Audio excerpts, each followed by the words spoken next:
How to create Crunchyroll account. Hey everybody, welcome back to our channel.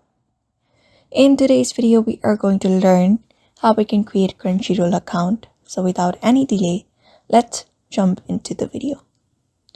For that, go ahead and open up your Crunchyroll app, or you can also go to the website.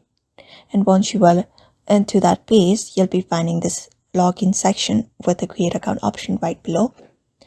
Go ahead and tap on create account since we are creating an account.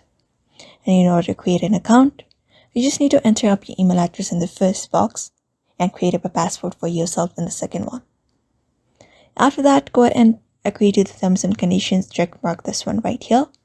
After that, tap on create account and follow the on-screen prompts, and you will be easily logged in into your Crunchyroll and your account will be also created. So that is how you create up your Crunchyroll account and register yourself. So therefore, I hope this video was helpful to you. And thank you for watching this video.